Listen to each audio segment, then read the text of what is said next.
हमारे गणेश भाई जी जो मुंबई से हैं, वो हमें संपूर्णता के लिए वृत्ति परिवर्तन की आवश्यकता के टॉपिक पर हमें कुछ साझा करेंगे। ओवर टू गणेश भाई जी। ओम शांति। ओम शांति। एक बार फिर से बाप दादा को बहुत बहुत धन्यवाद, और आप सभी जो जुड़े हैं अभी लाइव, और खास करके उन सभी को अभिनंदन जो कि भट्टी में आ रहे हैं 4 दिन का वक्त निकाल कर। संपूर्णता के लिए वृत्ति परिवर्तन की आवश्यकता, जो हम सभी इस लक्ष्य को लेकर के आगे बढ़ रहे हैं ब्राह्मण जीवन में, इस संपूर्णता की स्थिति को प्राप्त करने के लिए बाबा हमेशा जो है हमसे पूछते रहते हैं। कई बार मधुबन में आपने लाइव बाबा के मिलन में ये बात सुने होंगे। बाबा कई बार पूछते रहे कि बच्चे, आप डेट बताओ, कब तक आप संपूर्ण बनोगे। तो ये आज खुद के लिए हम सभी पूछे अपने आप से कि कब तक हम संपूर्ण बनेंगे। हम क्यों नहीं बता पाते हैं कि इतने दिनों में, इतने सालों में हम संपूर्ण बन जाएंगे, बाप समान बन जाएंगे। तो इसके गहन चिंतन में जाते हैं तो पता चलता है कि हमारे पास कार्य करने के लिए बाबा ने दो जगह दी है। एक स्व परिवर्तन, दूसरा है विश्व परिवर्तन। और उसमें बाबा ने खास करके स्व परिवर्तन के ऊपर जोर दिया है कि अगर आप स्व परिवर्तन करेंगे तो विश्व परिवर्तन सहज ही हो जाएगा। तो हमें दो जगह पे कार्य करना है, लेकिन पहला कार्य खुद के ऊपर करना है। लेकिन यहाँ पर हम ये नहीं बता पा रहे हैं कि 1 साल में हम संपूर्ण बनेंगे, 5 साल में हम संपूर्ण बनेंगे, या 10 साल में संपूर्ण बनेंगे। कार्य तो हमने शुरू किए हैं। तो हमें ये चेक करना है कि क्यों नहीं हम बता पा रहे हैं। दुनिया में आप कोई भी प्रोजेक्ट लेते हैं, किसी भी तरह का कार्य आप लेते हैं, तो उसका एक डेट जो है फिक्स करते हैं कि इतने महीनों में, इतने सालों में ये प्रोजेक्ट पूरा हो जाएगा। दुनिया में आप कोई भी काम लें, और इस तरह से जब हम संपूर्णता का जो कार्य लिए हैं, लक्ष्य लिए हैं, तो उसका क्यों नहीं हम कर पा रहे हैं। तो दो जगह अभी हमने जैसे समझा, एक विश्व परिवर्तन और दूसरा स्व परिवर्तन। विश्व परिवर्तन के कार्य में अगर हम जाएंगे तो हमारे बस की बात नहीं है कि जहां पर हम कुछ कंट्रोल कर सके। जैसे कि वातावरण को हम नहीं बदल सकते हैं, लोगों को हम बदल नहीं सकते हैं, लोगों के संस्कारों को नहीं बदल सकते हैं, बीते हुए कल को नहीं बदल सकते हैं, आने वाले कल को नहीं बदल सकते। यानी जो बाह्य जगत में जो भी चीजें हैं उसको हम नियंत्रण नहीं कर सकते हैं, बदल नहीं सकते हैं। तो हमारे हाथ में क्या है, जो कि सिर्फ हमारा स्व परिवर्तन, स्व नियंत्रण में जो बातें हो सकते हैं। और ऐसा नहीं है कि नहीं हो सकता है। जैसे हमारा बोल है, हमारे चाल है, हमारे संकल्प है, हमारे भावनाएं हैं, हमारे संस्कार है। आप किसी भी तरह के कोई भी बातें ले, जितनी बातें अपने अंदर की ले ले, वो सभी चीजें हम नियंत्रण कर सकते हैं। और इसके लिए समय क्यों लग रहा है, सोचिए कि जिसमें क्या क्या बातें हैं। हम दुखी रहना चाहते हैं, सुखी रहना चाहते हैं, या हमारे नियंत्रण में है। हमें मीठा बोलना है या कड़वा बोलना है, हमारे नियंत्रण में है। हम शांत रहना चाहते हैं या अशांत रहना चाहते हैं, हम नियंत्रण में है।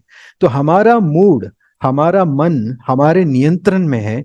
लेकिन उसे नियंत्रण करके संपूर्णता की स्थिति को प्राप्त करने के लिए इतना वक्त क्यों लग रहा है, और हम वक्त क्यों नहीं बता पा रहे। बाबा ने बहुत गूढ़ रहस्यमय बातें इसमें क्लियर किया है कि आपको विश्व परिवर्तन का कार्य करने से पहले स्व परिवर्तन का कार्य करना है। वो क्यों करना है, और इसमें जब आप गहन चिंतन और स्व अध्याय, जैसे अशोक भाई जी होमवर्क हमें दे रहे हैं, तो उस रास्ते से जब आप स्व अध्याय करते हैं तो दो बातें आपको पता चलेगा कि कहीं शायद आप गलत जगह पे तो काम नहीं कर रहे हैं। क्योंकि अगर सही जगह पे काम करेंगे तो आपको सही रिजल्ट मिलेगा। अगर आपको सही रिजल्ट नहीं मिल रहा है तो गलत जगह पे काम कर रहे होंगे। तो यहाँ दो बातें आपको क्लियर होगा। एक तो आप गलत जगह पे काम कर रहे होंगे, या दूसरी बात, या हमें सही जगह पता नहीं है। तो ये दो बातें हमें क्लियर होते हैं। तो बाबा जो स्व परिवर्तन के लिए कह रहा है कि वो स्व परिवर्तन में क्या है ऐसा चीज, तो यहां गहन चिंतन करने से आपको पता चलेगा एक चीज, कि शायद शायद हमारी अंदरूनी दुनिया इतनी विशाल है, इतना विस्तार है, जो कि हम समेट नहीं सकते हैं, जिसका अंदाज ही नहीं लगा सकते हैं कि कितने समय में हम पूरा कर सकते हैं। जिसके लिए दुनिया में भी ये गाया हुआ है कि पिंड में ही ब्रह्मांड है, पिंड में ही ब्रह्मांड है। ये सारे विश्व को परिवर्तन करने के लिए शुरुआत बाबा ने स्वपरिवर्तन को दिया है। तो अब पिंड में ही ब्रह्मांड है, ये दुनिया वालों ने दिखाया भी है उस रहस्य को, और बाबा हमें शॉर्टकट बताया है उसको, उस रहस्य को यहाँ पर बहुत कम समय में समझने के लिए हम कोशिश करते हैं। पिंड में ही ब्रह्मांड है। हमें पता है तीन लोक है, एक परंधाम है और सूक्ष्म वतन है, स्थूल वतन है, जहां पर हम रहते हैं। तो ये तीनों लोकों का जो कहानी है, जिसमें 84 जन्मों का जो खेल चल रहा है, 5000 वर्ष का, बाबा ने कहा कि आत्मा सितारे मिसल है, जिसके अंदर 84 जन्मों का पूरा कहानी रिकॉर्ड है। और अगर हम इस ब्रह्मांड के खेल को अपने अंदर देखेंगे तो पता चलेगा कि परंधाम में जब हम बाबा के साथ थे, वो हमारे शरीर के अंदर 7 मुख्य केंद्र के रूप में दिखाया गया है। एक है सिर के मध्य भाग में सहस्रार केंद्र, और उसके बाद है भ्रुकुटी के मध्य आत्म केंद्र, जिसको अलग नाम से चक्रास भी कहते हैं। तो जब हम परंधाम में थे तो हम बाबा के साथ में थे, तो इसीलिए हमारे शरीर के अंदर इस तरह से दिखाया है कि परमात्मा आत्मा परंधाम में होते हैं तो पास में है, नजदीक में है। और जब हम सतयुग में उतरते हैं, उसके बाद ड्रामा शुरू होता है, फिर धीरे धीरे हम कलयुग अंत तक आ जाते हैं, तब हमारी अवस्था जो है देह अभिमान की हो जाती है, जिसको दुनिया में मूलाधार के रूप में दिखाया गया है। मूलाधार चक्र के नाम से जाना जाता है। तो अब बाबा से हम बहुत दूर हो जाते हैं, क्योंकि परंधाम में खेल की शुरुआत में हम बाबा के साथ में थे, और जब खेल शुरू हो गया तो अंत में हम कलयुग के अंत में पूरी तरह से आत्म अभिमानी स्थिति से देह अभिमान की स्थिति में हम आ गए हैं। तो इस स्थिति को वहां मूलाधार के रूप में दिखाया गया। तो अब आत्मा और परमात्मा के बीच में जो विघ्न है, वो है माया है, जिसको हम पिछले सेशन में 5 वृत्तियों के बारे में समझा था। 5 वृत्तियां काम, क्रोध, लोभ, मोह, अहंकार है, जो हमें बाबा तक पहुंचने नहीं देता है। और इन वृत्तियों का आज हम और एक रहस्य अच्छे से समझते हैं कि इनका बेस क्या है।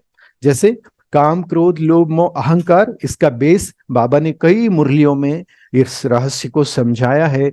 देह अभिमान, देह अभिमान की ये जो अवस्था है, ये इतनी इतनी सूक्ष्म है कि हमें ये पता भी नहीं चलता है कि हम तुरंत ही उस स्थिति में चले जाते हैं। जब जागरूक होकर अभ्यास भी कर रहे होते हैं कि आत्मा हूं, मैं अशरीरी हूं, लेकिन कब हम देह अभिमान में आ जाते हैं हमें पता भी नहीं चलता है।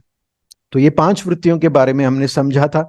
तो अभी एक और वृत्ति है जिसको बदलना बहुत जरूरी है, अगर हम सचमुच संपूर्णता की ओर बहुत तेजी से आगे बढ़ना चाहते हैं। वो है बेस, आधार। ये 5 वृत्तियों का आधार देह अभिमान। अब इसको भी दुनिया वालों ने किस तरह से इस रहस्य को अपने हिसाब से शास्त्रों में दर्शाया है, वो भी हम समझते हैं। जैसे आत्मा और परमात्मा के बीच में ये 5 चीजें हैं, काम, क्रोध, लोभ, मोह, अहंकार। अब जो आप देख रहे हैं, एक सांप का घर है, जिस घर के अंदर सांप सोया हुआ रहता है। इस आकार को अगर आप अपने शरीर के साथ जोड़ के देखें तो बिल्कुल ये मिलता जुलता आकार आपको दिखाई देगा, कि जैसे सांप का घर हमारा शरीर का रूप है। और इसके अंदर जो आत्मा है, वह आत्मा की स्थिति जब हम पूरी तरह से देह अभिमान में चले जाते हैं, जैसे कि दुनिया वालों ने इसे सांप का रूप में दिखाया है। अब वो सांप के रूप में क्यों दिखाया है, उसका कारण क्या है, हम भट्टी में बहुत अच्छे से इस रहस्य को समझने वाले हैं और प्रयोग भी करने वाले हैं कई सारी चीजें। लेकिन यहाँ पर देह अभिमान की स्थिति को बाहर दुनिया वालों ने शास्त्रों में इस अवस्था में सांप के रूप में दिखाया है। अब इस स्थिति को आप कई भी मेडिकल या क्लिनिक या हॉस्पिटल में आप ये सिंबल को देख सकते हैं कि आत्म पंछी, आत्म पंछी जो है वो किस तरह से अपने मूल स्थिति यानी मूलाधार देह अभिमान की स्थिति में होता है, तो वो सुप्त स्थिति में होता है। और वो जब जागृत हो जाए तो फिर वो अपनी आत्मिक स्थिति में बाप समान संपूर्ण स्थिति में पहुंचता है। तो अब जब हम सुप्त अवस्था में होते हैं तो बिल्कुल हम देह अभिमान अवस्था में, जिसमें सभी प्रकार के विकार हमारे अंदर भरपूर मात्रा में होते हैं, यानी फुल हमें अपने निचले स्तर में लेके जाकर रखते हैं, तो उस स्थिति में हम पूरी तरह से बेहोश रहते हैं। तो अब जिस तरह से सांप को जो है जगाने के लिए सांप पकड़ने वाले क्या करते हैं कि बीन बजा करके उसे जगाते हैं। तो आप सोचिए कि यहाँ पर किस तरह से सांप बीन के आवाज से, म्यूजिक से वो जाग उठता है।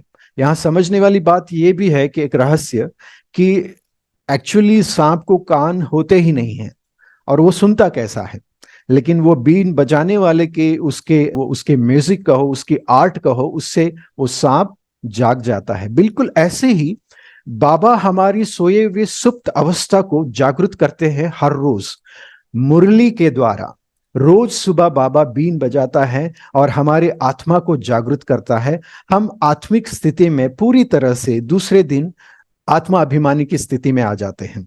और ऐसा होता है कि फिर मुरली के बाद कुछ घंटों के या कुछ मिनटों के बाद हम धीरे धीरे फिर से हम सुप्त अवस्था में चले जाते हैं, अर्थात हम देह अभिमान की स्थिति में चले जाते हैं। तो यहाँ पर इस स्थिति का जो बाबा जो ज्ञान हमें सुना रहा है, उस ज्ञान को इस तरह से अगर हम सीखे समझे कि किस तरह से हमारे मन, बुद्धि और आत्मा और संस्कारों को परिवर्तन कर सके, जिससे हम आत्मा अभिमानी की स्थिति सहज रूप से बना सके और अपनी संपूर्ण स्थिति को बहुत जल्दी हासिल कर सके। पिछले सेशन में भी मैंने इस अवस्था को, हमारी जागृत अवस्था के बारे में मैंने आपको शॉर्टली समझाया था। जिनकी जिस अवस्था में जागरूक स्थिति है, उस अवस्था में उनकी वो अपनी स्थिति है। यानी अगर बाबा के पास आने के बाद भी वो बेहोश है, विकारों के वश है, तो वो रोगी जीवन वाले हैं, वो उनके अंदर कोई भी जागरूकता नहीं होता है। और कई थोड़ा बहुत मेहनत करते हैं और फिर भी वो उस स्थिति तक अपनी अवेयरनेस को लेके नहीं जाते हैं। तो इस वजह से वो बाबा के बनने के बाद भी भोगी जीवन वाले होते हैं। और उसके बाद कई लोग बाह्य दुनिया के अट्रैक्शन, बाह्य जगत की जो भौतिक सुख है, उसे त्याग करके बाबा के तो बन तो जाते हैं, लेकिन पूरी तरह से बाबा को समर्पित होकर के नहीं चल पाते हैं। और उसके बाद है वियोगी, यानी कई बच्चे जो है त्यागी भी बन जाते हैं, सब कुछ त्याग करते हैं लेकिन हमेशा युद्ध करते रहते हैं। और उसके बाद की जो स्टेज है सहयोगी है, बाबा के घर में जो है सेवाओं में सहयोगी बनते हैं और मुरली के लिए रोज आते हैं, योग भी करते हैं, लेकिन पूरी तरह से समर्पित नहीं होते हैं। लेकिन जब हमारी पूरी अवेयरनेस, जागरूक स्थिति बन जाए, तो हम राजयोगी स्थिति में आ जाएंगे, जिस स्थिति में हम पूरी तरह से बाप समान बन जाएंगे। और ये अभ्यास हम करने वाले हैं इस 4 दिन की भट्टी के अंदर। मुझे समय दिया गया है, उस हिसाब से मैं बहुत शॉर्ट में आज के सेशन को पूरा कर रहा हूं। तो इस 4 दिन के भट्टी के अंदर जो भी आ रहे हैं उन सबके लिए एक रिक्वेस्ट है कि, क्योंकि आपको बताया गया है कि हम सभी इसमें योग की अनुभूति के लिए नीचे बैठ करके भी अभ्यास करने वाले हैं। आप सभी को पता है मम्मा बाबा हमारे लिए आइडियल है, आदर्श है। तो जिस तरह से उन्होंने नीचे बैठ करके योग का अभ्यास किया, आप देख सकते हैं, तो उसी तरह से हम भी यहाँ पर भट्टी में कोशिश करेंगे, जहां तक हो सके हम नीचे बैठ करके करेंगे। इसके लिए आप सबसे रिक्वेस्ट है कि योगा का ब्लॉक्स आपको मिलेंगे। ये ब्लॉक्स है जो कि आपके नजदीकी जहां पर भी आप रहते हैं वहां का कोई स्टोर या मॉल या कोई ऐसे सुपरमार्केट में आपको ये ब्लॉक्स मिलेंगे। लगभग मेरे ख्याल से 300 या 400 रुपए के होंगे, जिसमें 2 आपको मिलेंगे, जिसके ऊपर आप बैठेंगे तो 1 घंटा, 2 घंटा, 3 घंटा भी आप बहुत अच्छे से योग का अभ्यास कर सकते, योग का आनंद ले सकते हैं। तो ये एक रिक्वेस्ट है आप सभी से। अच्छा, कुछ लोगों का मैसेज है कि ऑनलाइन में ब्लॉक ब्लॉग खरीद सकते हैं क्या? हाँ, आपको ग्रुप में ऑनलाइन लिंक भेज देंगे। अमेजोन से भी आप मंगवा सकते हैं, या आपके आसपास जहाँ कहीं पर भी स्टोर होंगे या मॉल होंगे वहां पर आपको जरूर मिल जाएगा। लेकिन ग्रुप में भी लिंक आपको फॉरवर्ड किया जाएगा। सभी के लिए खुशखबरी है, जितने भी एडमिशन्स हुए हैं, रजिस्ट्रेशन किए हैं, उसमें से 5-6 लोग लगभग कैंसिल हो रहे हैं भट्टी के लिए। तो नए लोगों के लिए एक बहुत अच्छा मौका है। जो लोग अभी अटेंड कर रहे हैं, अभी भी आपके सामने मौका है। अगर आप भट्टी के लिए आना चाहे तो रजिस्ट्रेशन कर सकते हैं, कल और परसों के लिए, 2 दिन के लिए। आपको लिंक मिल जाएगा ग्रुप में। तो एक बहुत बढ़िया अपॉर्चुनिटी लाभ ले सकते हैं। मुझे समय देने के लिए, ये मौका देने के लिए बाप दादा को बहुत बहुत धन्यवाद। अशोक भाई और रामाराव भाई, वृत्ति के जो प्रोजेक्ट के पिलर्स है, आप सभी को भी बहुत बहुत धन्यवाद। ओम शांति। ओम शांति। शुक्रिया भाई जी, आपने जो हमें रास्ता दिखाया, कितनी सुंदर तरीके से, इजी तरीके से हमें इतने अच्छे से इसको टॉपिक को सामने रखे, हमें इजी हो गया इस चीज को समझने में। और आपका बहुत बहुत आभारी हैं हम सब, और आपको बहुत बहुत शुक्रिया। ओम ओम शांति। शांति। ओम शांति सभी को। भट्टी के लिए बहुत बहुत बधाइयाँ कि आपने ये जो हिम्मत का कदम बढ़ाया है कि 4 दिन एक साधारण भोजन ग्रहण करके 4 दिन अपने व्यस्त दिनचर्या से निकाल कर आपने ये साधना करने का जो हिम्मत दिखाई है, तो उसकी मदद बाबा पदम गुना जरूर देंगे और उसके बहुत बहुत बहुत लाभ सबको मिलेंगे। इसमें कोई गुंजाइश ही नहीं है।